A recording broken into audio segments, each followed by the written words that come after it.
Come on, boys.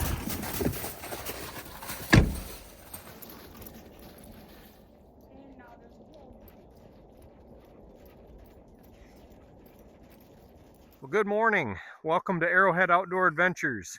I'm going to take you guys out in the woods with me this morning. We've got the dogs out here. They're going to go for a run. And we're going to take down our sets from bow season last fall.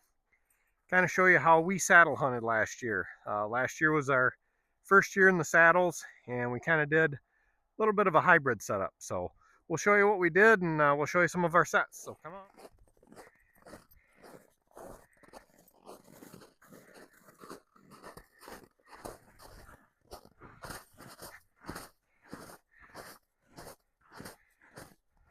Come on, boys. Let's go.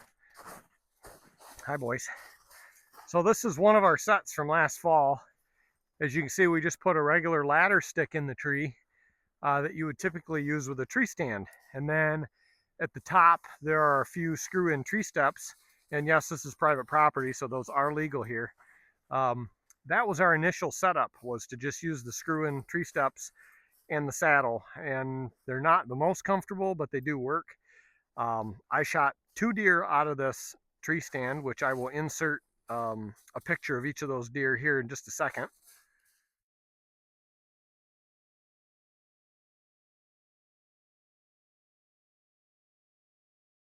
And so I took those 2 deer both from the stand. One of them, the first one, I took off a ring of steps, and the second one I took off of the profile platform from Latitude. So ended up not really using the steps that were screwed in. Learned really quickly that I didn't like those. So lesson learned for us for this season. We know we need better things to stand on next year, but hey, it got us started. So I am going to be using my Latitude Method 2 today. I switched last season to the Method 3. I spent very, very little time hunting in the Method 2. I just did not find it comfortable for long sits. It's great for hanging a new set, hanging a tree stand or a set of sticks, and it's lightweight, so it has that advantage. On the Method 3, it is much lighter and lower, thinner profile, but I just didn't find it comfortable, so I switched up to the Method 3. Was very happy with that. Spent the entire season in that saddle last year. Love that saddle. We're going to take the backpack up with us so that I've got something I can put things into. And then when I get to the top, I will hook up my rappel rope, and I'm actually going to rappel down the tree as I take the steps off, rather than climbing down the tree and taking things apart as I go.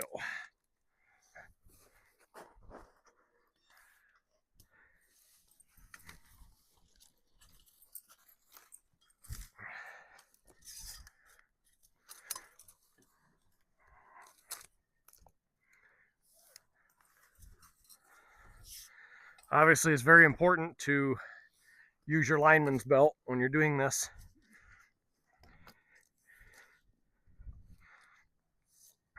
So this was our initial thought last year. Our initial plan was, I'm just going to go with my lineman's rope, but this was our initial thought. I have 1 step on either side. I have a 3rd one around here, and the thought was I can come around onto this step and use the top of the stick as my other step. And I'm not going to say this isn't huntable, but it's just not as comfortable. There really needed to be more screw-in steps up here. When I did use the ring of steps, I actually put them just a little bit higher than the setup I'm on right now, and that was much more comfortable. And then when I switched during the rut, I switched over to the Latitude profile platform. I actually put that platform right here, right above my sticks. And so I was staying on the back side of the tree here, because there's a lane right down through here that's a nice deer funnel that I've always wanted to hunt. But if I'm hanging a stand around this side of the tree, they were going to pick me off. This enabled me to hide behind the tree. And the first deer I shot was a 10-point. He was right there. The second deer I shot, the first time I shot, he was over here. I missed him. I hit a tree limb, and I ended up shooting him back here about 40 yards.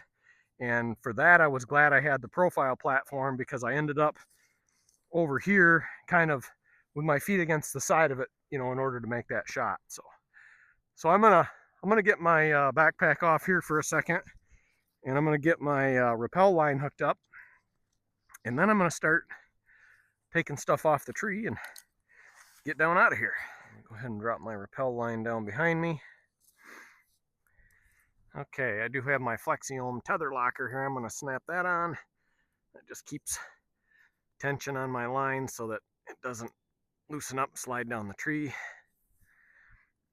And then I've got to get my Mad Rock safeguard out of the backpack here. Okay, pull that up, and then we're going to make sure that's working before we disconnect. We'll pull our bottom panel down here so we got something to sit on.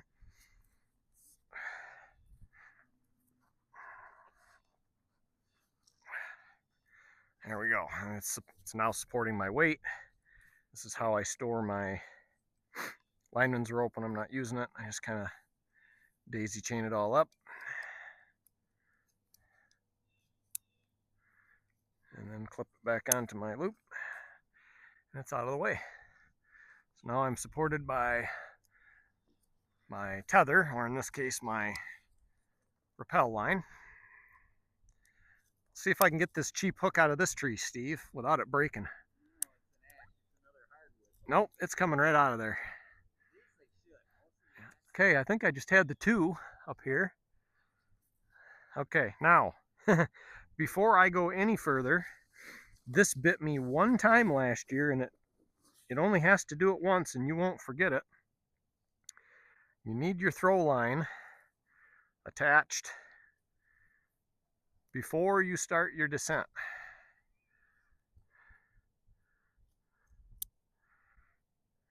Ask me how I know. I got to go back up the tree again to get my line down last year because I forgot to do this step. All right, so now we're just going to go ahead and pull on our Mad Rock safeguard, and we're going to let some tension out. Let ourselves just kind of come down the tree here. And then I can step in. So really quick, Bob, why don't you show how that tightens back up?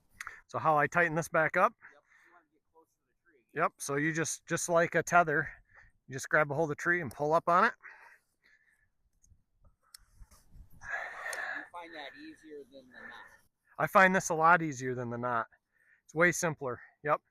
The knot does work, don't get me wrong, but the knot, in order to let myself down, it takes much more effort. So I wasn't using this when I shot either of those deer last year.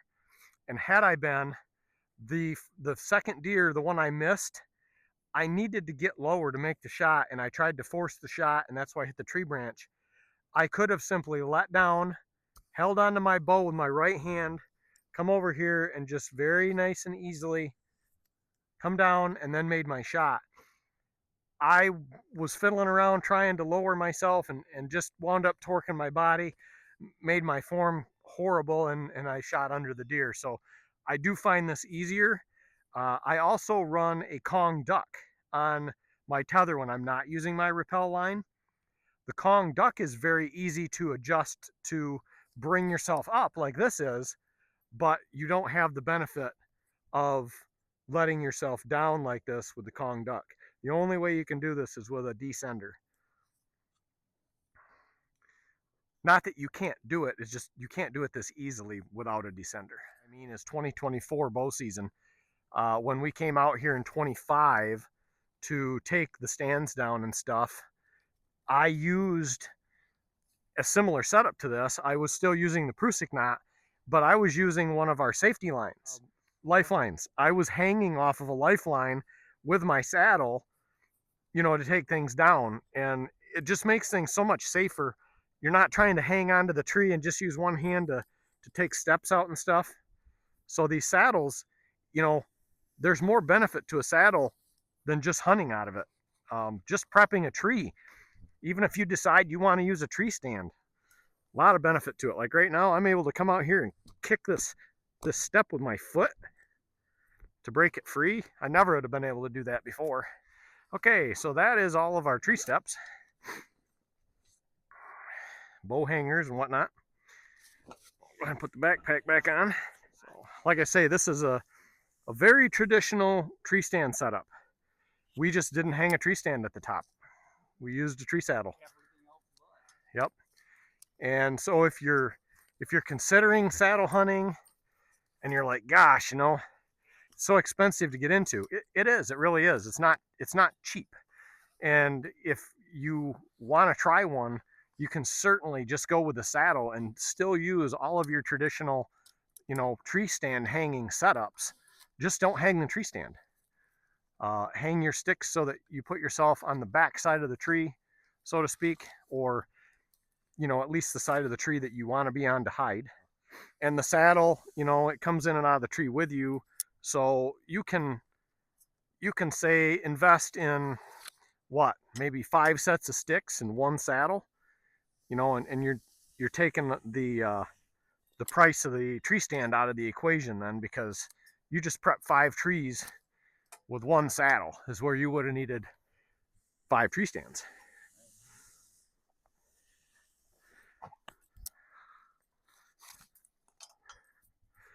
So this is by far, if you're going to get into saddle hunting, this is absolutely, without question, the safest way to get out of a tree.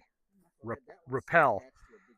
If you rappel out of the tree, you're literally, I mean, there's literally nothing, you're not in any danger if you're tied to that line all the way to the ground.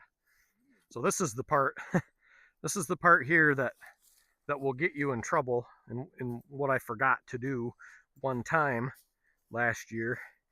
I was not hunting here, I was hunting over in another property. I forgot this piece, this part of it. And so this orange line, this Dynaglide, allows me to pull that tether loose and then work my rope loose at the top and pull it down out of the tree. And it's good for, I forget how many, like 250-pound test or something like that. So, but that's it. That's the step right there that got me in trouble. And then when I'm done, I figure 8 this on my hand. It's not really like a fishing line or anything. No, it's much heavier. It's actually like a braided rope. Yes. Okay. Now we can pull our rappel rope down out of the tree.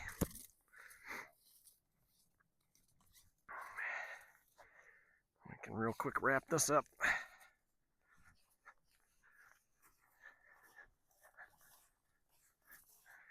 And then this actually, believe it or not, you wouldn't think that 40 feet of rope would fit in that dump pouch. But if I twist that up like that,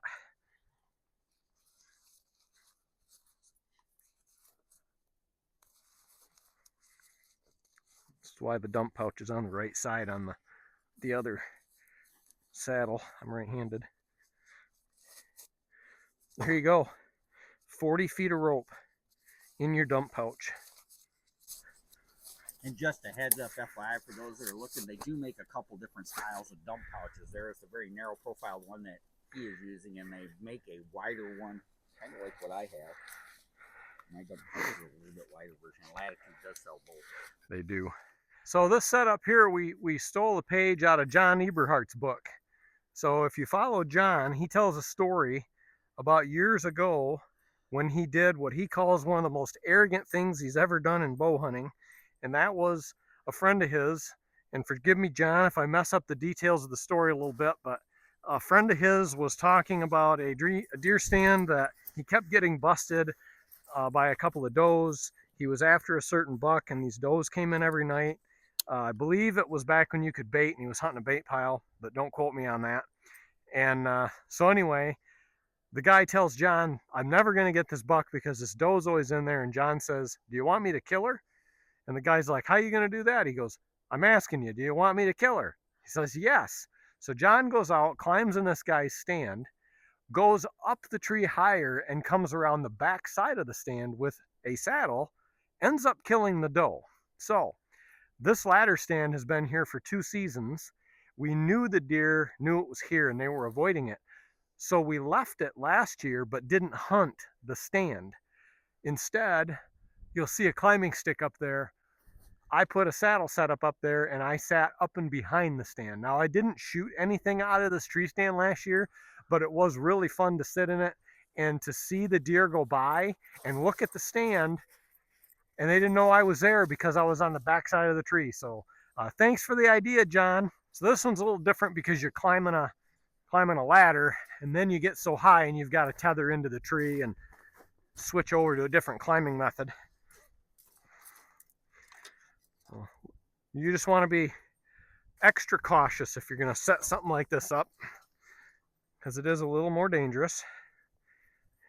Yeah, definitely make sure you trust the person who put the ladder up and check the stability of the ladder. Don't just assume life's good. You assume I trust you? So I'll step onto my screw-in step here. I'm going to hook my lineman's rope over top of my ring of steps. Get up onto this stick.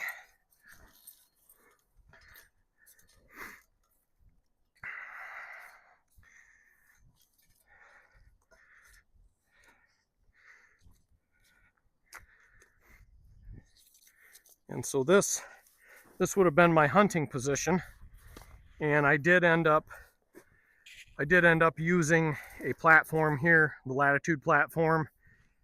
If you follow this channel, one of my early videos was showing the Latitude platform squeaking, and the video I showed where I thought I had it fixed, I was in this tree. So, and please, if you're considering rappelling and going with a rappel line, don't take this video as a tutorial or how to do this by any means.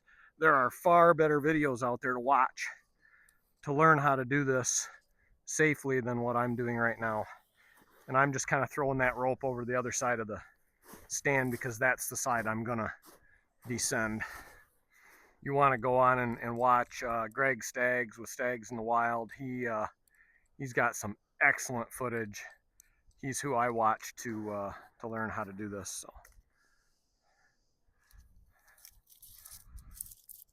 So I'm going to put this looper on the back side of the tree here so that when I get ready to pull that out with my Dynaglide, which I'm going to attach right now, so I don't forget.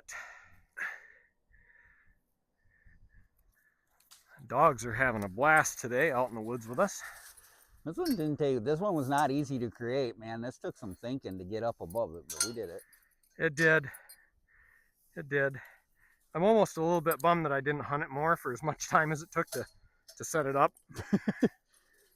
But yeah, but this is one of those spots that you don't want to burn out. Definitely not. This is high bedding area here. Yep. Okay, so here we are. We're hanging by our rappel line, and my steps are up above me. So this is what Steve asked me to show you on the last setup, how easy it is to go back up. So I can literally put my feet into the tree here and just kind of push up a little bit. I'm using the tree stand below me for a step at the moment. This is how you can work your way back up. So the Mad Rock is an ascender and a descender. You have to be a little bit on the agile side to do this in some trees, but for the most part, anybody that's in decent shape can do this. So there I've been able to work my way around the tree. Well, that's gonna do it for this one. Start letting some slack out of here and work my way down. I got one more screw-in step to get on the way out here, down to this ladder. Now obviously I could just unhook at this point and I could climb down the ladder, but what fun is that when you can rappel and be like Batman? Exactly.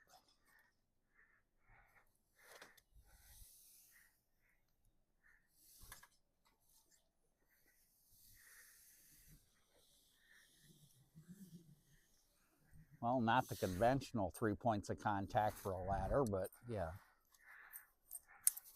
So we'll see on this one with the direction of pull I've got up there, my guess is my Dynaglide is going to pull this loose from this tree much easier than it did the last one.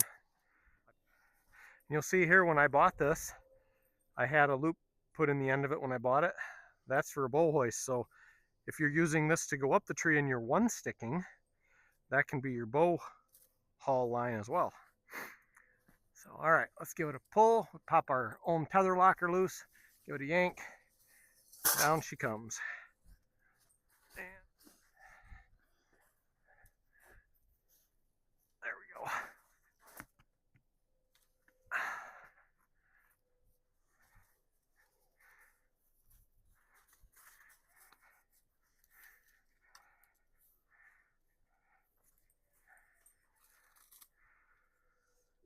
Just like that. Just like that. Safest way out of a tree. So this stand is one that we affectionately called this one the nest, because it literally felt like you were sitting in a nest up there. This one though is a testament to the fact you don't have to be 30 feet in a tree to deer hunt. Now we used what, three sections of ladder, and yep. I'm not even going to tie off. I'm just going to go up this climbing stick here, and then I'll tie into the tree when I get to the top at hunting height. So you'll see we have 3 sections of climbing stick here, each of them 4 feet. So that's 12 feet to the top. Here's our steps, 13 feet to our feet. And this was our hunting height from this setup. And we had multiple times where you almost couldn't move because there were so many deer around you.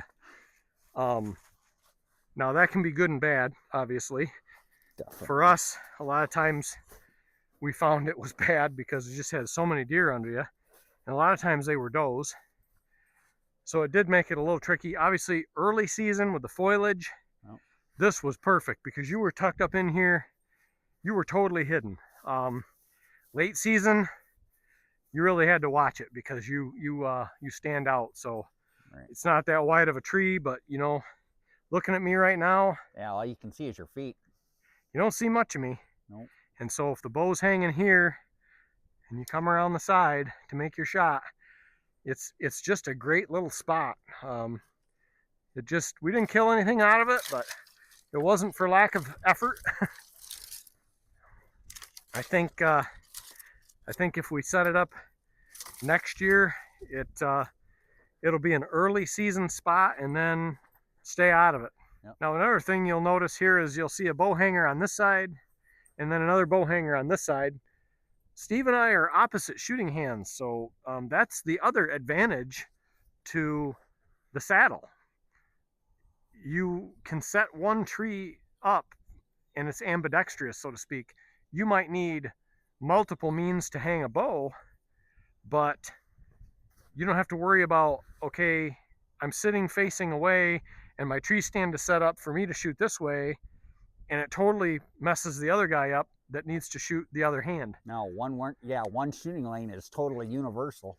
But that's just another advantage that we found that, you know, isn't really talked about in the hunting community a lot, because, you know, most people that are setting up stands, you know, most channels, those guys are solo. They might have a camera guy or whatever. They're not always necessarily hunting together with someone else. And in this case, you know, Steve's the property owner and he's kind enough to let me hunt, so we share. He shares land and I share equipment and knowledge, and you know, it's a partnership. It's a team effort. So we make sure that, you know, things are set up that either one of us can use them. You got eyes on the dogs? No. All right, I'll call them in. Boys. Yeah, they were just They're coming. I hear them. I'm toning their collars right now. When they hear that tone, they know it means come back. They're coming. Oh, here they come. Oof. Good boys. So much for that tree. Good boys. I see one. Yeah, the other one's coming. Okay. All right, I think that's it for up here other than the Yeah. screw-in pegs for our feet. And I say this, and you guys are going to see videos for 3 trees, but we actually had 5 locations out here. I took 2 of them down last Tuesday, or just this past Tuesday without Bob. We need to get you set up in a platform for next year. I like my ring of steps, I really do. The strap-on ones, they're much more comfortable than these screw-in tree pegs are. They're wider, and there's definitely, without a doubt, a benefit to having a ring of steps over a platform, but there is so much to be said about the comfort of a platform for those longer sits and being able to stand if you want to. And there's so much with saddle hunting that really comes down to, 1, personal preference, 2, the setup itself. Like, where are you hunting? What kind of cover do you have? Are you hunting in a spot where you need to move around the tree for cover?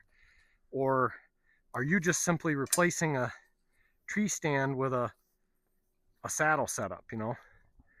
And so you have to look at each setup differently. And you'll find one, you might be like, nope, I need a platform here. Another, you might say, a platform's not going to get it done. I need to be able to move around this tree because I could have deer on any side of me at any time, and I need to be able to get there. And that's where that ring of steps is going to shine for you.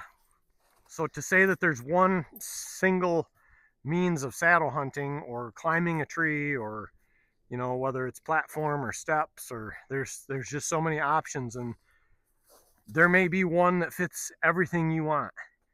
There may not be. You might find that you do a little bit of everything, and that's kind of where I'm at. I do a little bit of all of it. And I think a lot of people that do this are like what you originally talked about to me about it originally to get me into it was the state land hunters and the non-private property owners, because most people own private property, just put out their houses or their ladder stands or their permanent fixed tree steps. And when we talked about originally, we talked about 100% mobile hunt. We talked, I mean, our sentence was any tree, anywhere, anytime. Yep. And that was the 100% true seller, because when you hunt a very narrow property, my property here is only 2 acres wide, but it's a half a mile deep. Yep. You know, you can't just, you know. Well, and it allows you to explore a new property too. If you were to decide you're going to hunt some state land, or like last year I ran you over to one of those other properties I had permission to hunt on, I didn't have a single setup in there, and we just walked in, each found a tree, and went up the tree with our portable sticks and saddles. And saw deer. Yeah. First night in the woods. So this has been a good reminder for me of why I really like my Method 3. The panels on the Method 3, this keeps falling down because I can't seem to get the magnets to stay. Oh, I see what you're saying. You know, they're back there, but you're like, where are they? Trying to find them. You try to get that to stay up, and it's, I think I got them hooked now, but. And that does make it a lot. It's, those saddles and so forth. I looked those originally, but I'm wearing mine today. Mine is a Maverick. I use the Latitude Maverick, which is a 1-piece saddle, and it's, I'll tell you what, when they tell you it's one of the most comfortable saddles to sit in, they didn't lie about it. It is. I can hang around all day with this, but I also have to carry a back support strap, one of those extra straps that I can put a little bit higher and let it support my back, because that's not as easy to do here. Yeah, and I definitely, on both the Method 2 and the Method 3, I run my upper panel high. I run it up into my lower back for support for sure. It's very nice for that. What do you guys think? Huh? You guys having fun? Are you guys ready to head back up? You guys ready to head out of here? You getting tired yet? Huh? You guys have been running all over the place. Let's go. Come on. Come on. Well, I think that's going to do it for this one. I hope you guys enjoyed that. I hope you found the information useful if you're looking into saddle hunting. And me and the dogs, we're tired, so we're going to head for home. We'll see you on the next one.